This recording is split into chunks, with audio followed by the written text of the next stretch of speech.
Why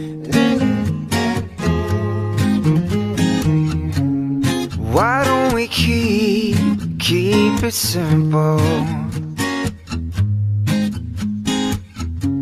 You talk to your... Bonjour à tous, donc aujourd'hui je vais présenter une nouvelle vidéo, donc ça sera mon point lecture, toutes les lectures que j'ai lues, que je lis et que je lirai. Donc la dernière fois je vous laissais avec Eleanor Park de Rainbow Rowell, aux éditions Pocket Jeunesse. Donc ça a été un coup de cœur. Ce livre, ça a été vraiment un coup de cœur. J'ai adoré du début jusqu'à la fin. J'ai adoré l'écriture de l'auteur. J'ai adoré ce côté avec la musique, etc. Donc je pense que vous avez dû déjà le voir passer beaucoup. Mais Eleanor Park, en fait, c'est l'histoire de Eleanor,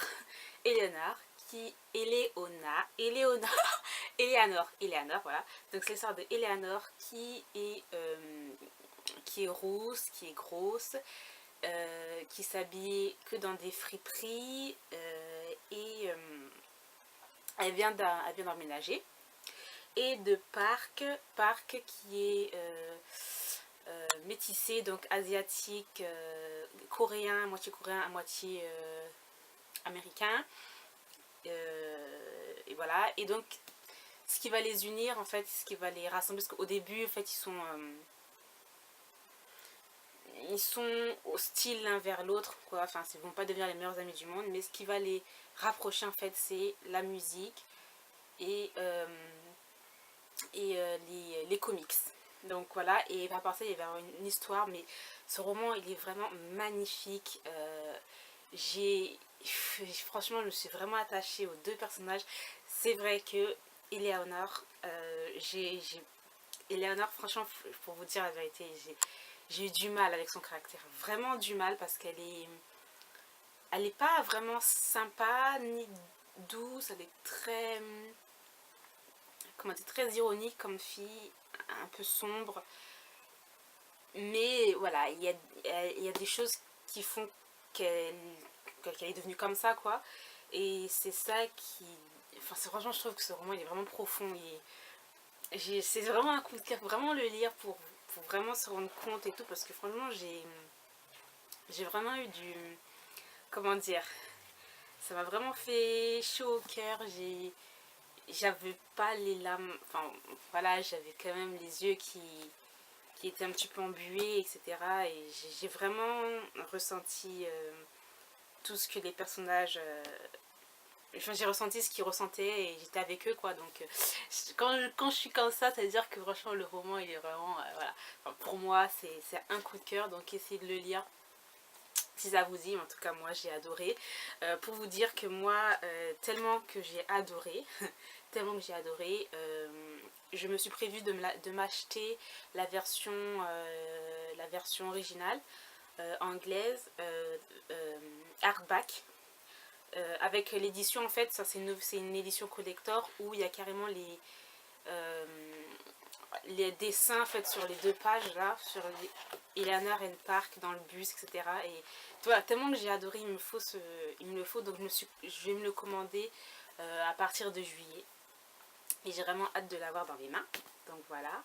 Donc ça c'est un 5 sur 5, coup de cœur. Ensuite, j'ai lu 3 secrets entre nous de Monica Murphy aux éditions Milady. Donc bon Eleanor Park c'est un contemporain, celui-là c'est un nu adulte. J'ai adoré le tome 1, j'ai adoré le tome 2 et le tome 3 en fait c'était une déception. Franchement une vraie déception. Je lui ai mis un 3,5 sur 5 parce que voilà c'est quand même l'écriture de Monica Murphy que j'adore. Mais l'histoire, je m'attendais pas en fait au... Comment il s'appelle, Colin. Parce que Colin en fait on le retrouve, pour ceux qui ont lu cette série, on le retrouve dans le tome 2. Et pour moi, franchement, j'avais l'impression que Colin, enfin ce qu'il dégageait, il était... enfin, je sais pas, quelqu'un de sûr de lui, qui est... Voilà, on a l'impression que voilà, de toute façon, Colin c'est un... Comment il s'appelle, Colin? Comment il s'appelle? Le boulot de Colin, il est directeur d'un restaurant. Et voilà, moi je crois qu'il avait plus de poigne, etc., etc. Et là, je l'ai lu ce livre, mais franchement... j'étais super déçue, je pensais pas qu'il était comme ça. En fait, pour moi, j'ai trouvé que Colin était lâche, vraiment lâche, il a peur de dévoiler ses sentiments, il a peur de faire les premiers pas, il a peur de plein de trucs comme ça, et tout au long du livre c'est comme ça en fait.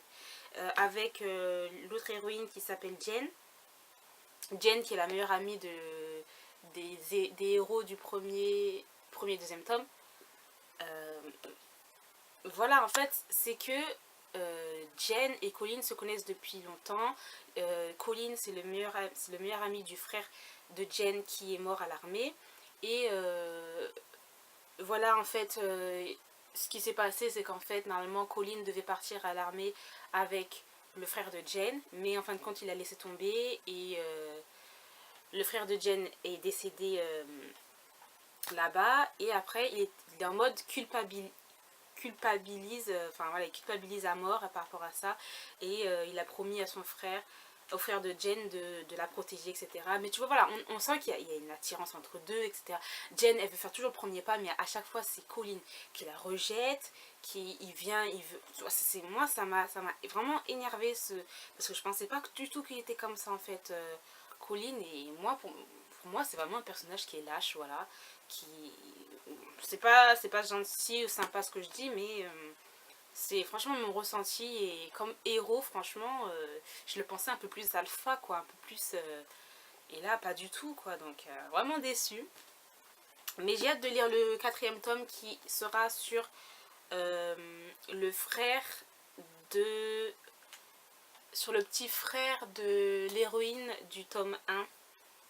Et ça sera pas... c'est 4 ans plus tard, voilà, ça sera 4 ans plus tard. Donc j'ai vraiment hâte de lire celui-là, même le résumé me faisait mais vraiment envie. Alors là, j'ai vraiment trop hâte de le lire. Donc voilà, j'ai dit que celui-là, j'ai mis un 3,5 sur 5. Ensuite, j'ai lu Reason to Breathe, une lecture... je viens de me rendre compte que j'ai oublié une autre lecture à vous présenter, mais enfin c'est pas grave. Reason to Breathe de Rebecca Donovan, une lecture VO que j'ai complètement adoré. Ça peut être un coup de cœur, j'ai mis 4,5 sur 5. Mais ce roman, franchement, il faut vraiment le lire parce que moi, j'ai été bouleversée à un point pas possible. Voilà, c'est l'histoire. Je sais pas si ça va être un spoil si je le dis, mais ouais, bon. En fait, c'est l'histoire de d'Emma qui va perdre ses parents, qui va perdre son père dans un accident de voiture, et sa mère qui va un peu l'abandonner, etc. Enfin voilà, elle est un peu plus... sa mère qui va être dans l'alcool, etc. Et elle va l'abandonner, et Emma va se retrouver avec son oncle et sa femme, et elle va subir des violences domestiques de la part de la femme de son oncle. Et c'est vraiment poignant.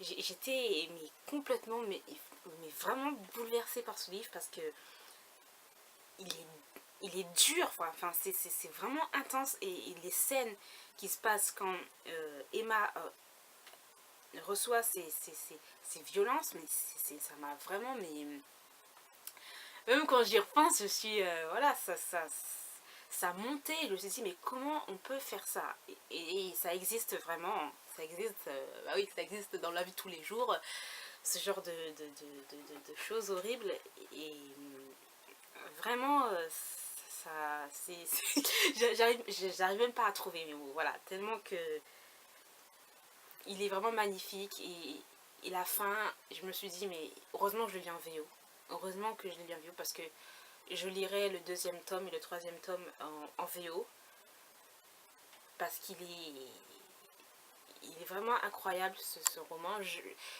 Ça n'a pas été un coup de cœur parce qu'avec l'héroïne Emma, c'est un peu contradictoire, mais avec l'héroïne Emma, en fait, elle est... comment comment expliquer ça, elle est... il y a des comportements de sa part qui m'ont énervée, mais en même temps qui fait que et en même temps c'est le truc avec l'auteur Rebecca Donovan, qui fait que j'ai compris, que je la comprenais, que je ressentais ce qu'elle ressentait, mais en même temps il y a des comportements qui, moi, si j'étais à sa place, mais en même temps, on n'est pas à sa place. C'est ça le truc. Et c'est ça que l'auteur Rebecca Donovan nous fait ressentir et qui est vraiment superbe dans son écriture, en fait. Et franchement, j'arrive pas trop à vous expliquer parce que franchement, il faut vraiment le lire parce qu'il est vraiment, mais c'est vraiment le mot, bouleversant. Bouleversant. Et voilà. Je peux juste vous dire ça, j'ai aimé 4,5, mais voilà, c'est juste par rapport à ce petit truc contradictoire. Voilà, je me contredis moi-même, mais bon, voilà. C'est vraiment très, très, très, très, très, très super. Très bien, très, très, très bien. Pas un coup de cœur, mais ça frôle. Voilà. Ensuite, j'ai lu... en fait, j'ai lu... Je l'ai pas là, j'ai oublié, j'ai pas envie de me lever pour le sortir. J'ai lu en e-book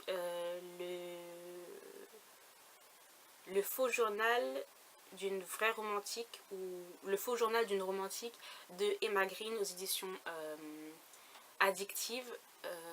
Donc c'était une romance. Je lui ai mis 2,5 sur 5. J'ai trouvé très bof. Voilà. Peut-être qu'il faut que je lise peut-être un autre livre de Emma Green. Mais celui-là, j'ai pas aimé trop. J'ai pas trop aimé parce qu'en fait, c'est un peu comme si c'était l'auteur. En fait, c'est l'auteur qui écrit sa propre histoire. D'amour, etc. Et moi, j'ai pas trop aimé. Il y a des choses qui étaient un peu gnangnan. Donc ça fait que j'ai pas plus accroché que ça. J'ai mis 2,5 parce qu'il y avait quelques petits moments où j'étais à fond dedans, mais d'autres complètement, je me disais ouh, j'ai levé les yeux au ciel, je me dis non, ça va me saouler, je le sens.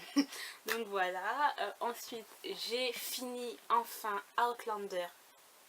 Je l'ai terminé, je sais pas ça fait combien de mois que je suis dessus, mais je l'ai terminé enfin ce livre. Donc Le Chardon et le Tartan de Diana Gabaldon, le premier tome. J'ai adoré, donc j'ai mis un 4 sur 5. J'ai vraiment vraiment adoré l'univers.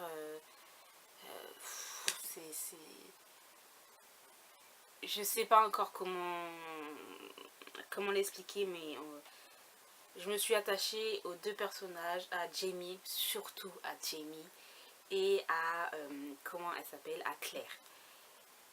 Je sais pas pour vous dire franchement, parce qu'il y a vraiment des scènes qui sont vraiment très violentes et qui m'ont choquée, et qui fait que je ne sais pas si je lirai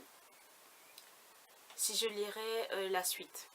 Déjà de par l'épaisseur du livre, des autres livres que j'ai vus, et j'ai l'impression que ces personnages, au fil des tomes, il va y avoir des moments de bonheur, mais il va y avoir des moments où ils vont vraiment souffrir, et j'aime pas trop quand je m'attache à des personnages qui souffrent comme ça. Donc j'ai vraiment l'impression qu'il va se passer des trucs dans les prochains tomes qui vont peut-être être... qui vont trop souffrir, ils vont trop souffrir ces personnages. Donc je sais pas si je lirai la suite. Franchement, je ne sais pas du tout. On verra bien. Mais en tout cas, c'était une très très bonne lecture. Un 4 sur 5. On verra par la suite si je lis ou pas. Ensuite, j'ai lu une autre lecture VO, donc c'est The Duff, The Designated Ugly Fat Friend. Ouais, je sais pas si vous avez compris, mais en tout cas, c'était l'accent pourri de Coralie. Donc voilà, j'ai adoré, j'ai mis un 4 sur 5. J'ai mis un 4 sur 5, mais en fait, compte, j'ai été un petit peu déçue parce que je sais pas si vous savez, mais il va y avoir un film qui va sortir. Et je m'attendais pas à ça en fait. Et le film ne suit pas le livre. Parce qu'on a l'impression que dans le film, ça va être... donc en fait, c'est... comment elle s'appelle? Bianca. Voilà, donc c'est Bianca qui est l'amie de deux filles super magnifiques, etc. Et elle, en fait, c'est un peu le petit canard. Voilà, le petit vilain petit canard, soi-disant. Et c'est The Duff en fait, c'est l'amie qui est la moins jolie, qui est la moins jolie de toutes, et qui grâce à ça fait embellir ses autres amis qui eux peuvent avoir voilà, d'autres relations, etc. Blablabla. Et dans le film il y a ça, et on a l'impression que Bianca elle va prendre sa vengeance sur ses amis, etc. etc. Or que dans le livre, c'est pas ça du tout en fait.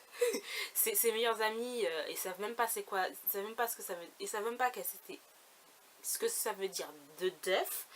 Et c'est vraiment des meilleurs amis. On a l'impression que dans le film en fait, ils vont devenir les meilleurs ennemis, un truc pas possible. Or que c'est pas du tout ça. En tout cas, il y a beaucoup d'humour. J'ai adoré Wesley.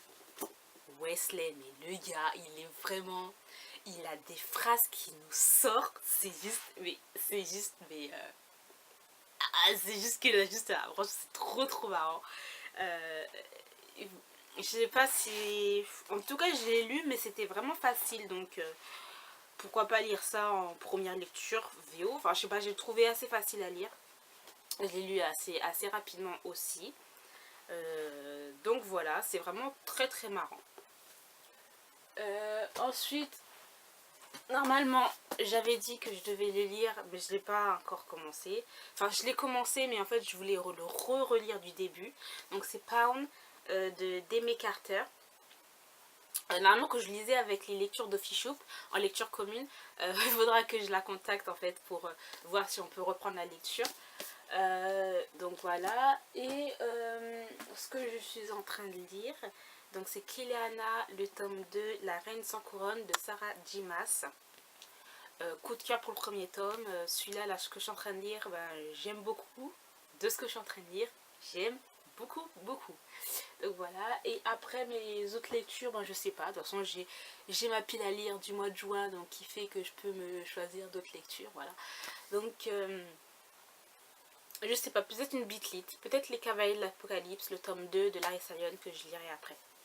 Donc voilà, j'espère que cette vidéo vous aura plu, je vous dis à bientôt et bonne lecture, bye.